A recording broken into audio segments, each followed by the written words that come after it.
Hello there and welcome to ACT Basics video course.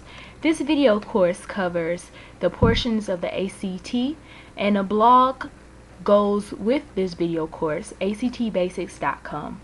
On the blog you can practice basic skill sets that will be needed to improve your ACT course. This introductory course highlights the way the ACT is set up and sets the tone for the rest of the videos in this series. What is the ACT test? Most people know what it is, but a brief overview is that it's a standardized multiple choice test that examines your knowledge of certain high school subjects. It's about 3.5 hours long, and there are 4 sub-tests along with 1 optional writing portion. Good news! The ACT is predictable, so with practice and studying, you'll be able to make the score that you want. The first section is the English section, and it has 75 questions, 45 minutes, and it's about 35 seconds for each question.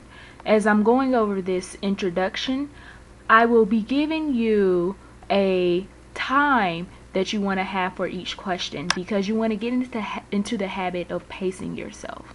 Oftentimes the anxiety of the ACT comes from not knowing how much time you need to spend on each question.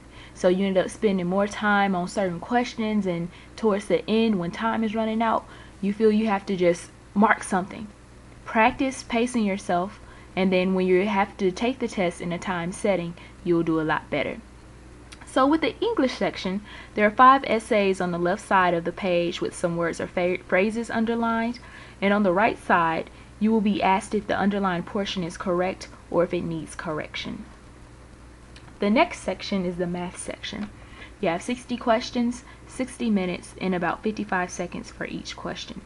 These are regular multiple choice questions that test basic math skills. They're a combination of easy, medium, and difficult questions, and it covers algebra, geometry, and trigonometry. The next section is reading. You have about 40 questions, 35 minutes, and about 50 seconds for each question.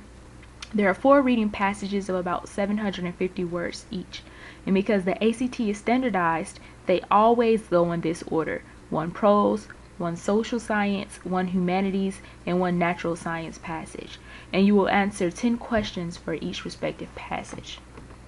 The next section is the science. You have 40 questions, 35 minutes, and you want to spend about 50 seconds for each question.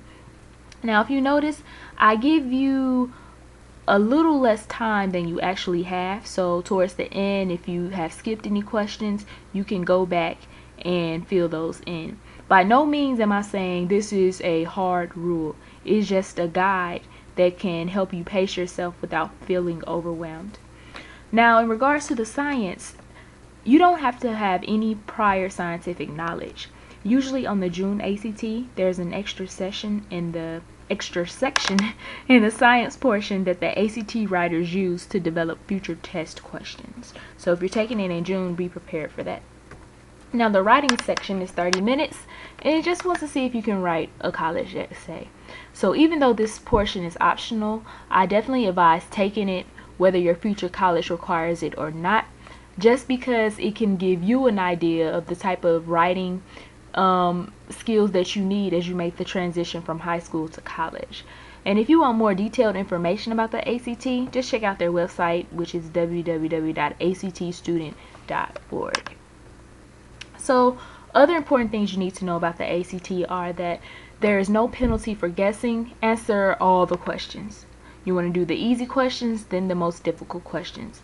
Use a process of elimination, so even if you have no idea what the question is talking about, you can eliminate certain answer choices, and that will give you a greater percentage of getting the actual question correct. Choose a letter of the day. It doesn't matter if it's A, B, C, or D, or F, G, H, J. Just choose one letter and stick to it throughout the entire test. Statistically, you have a greater chance of getting more answers correct if you do that. Always go with your first instinct.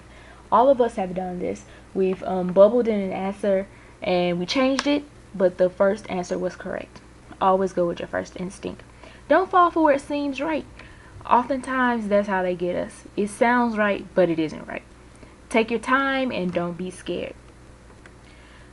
Studying for the ACT. you want to make a schedule. Remember, what you put in is what you get out. This course in no way can guarantee that you will increase your score if you don't put work in. I say at least an hour a day.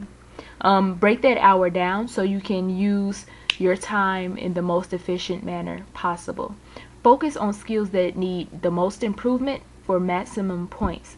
So if you do well on reading, you know you don't need to spend a lot of time on reading. Focus on your problem areas. And sometimes, I really highly advise this though, a combination of basic skills review and practice of actual ACT questions. And that way you can always be working on skills that you need and practice the ACT questions, so when you see it in that format, it won't come as a shock. Time yourself with the watch, especially when you're practicing the ACT questions, and check your answers, because if you only work out the problems and don't figure out why you got it wrong, it won't be as helpful as if you would do that. And I highly recommend that you do that. The night before the test, go to sleep. Don't cram. This is common sense stuff, but really, don't stress yourself out. If you don't have it by the night before, you won't have it. On the day of the test, make sure you eat something in the morning. You don't want to go in there on an empty stomach. Don't forget basic necessities such as admissions tickets, the admissions ticket, the photo ID or letter of identification.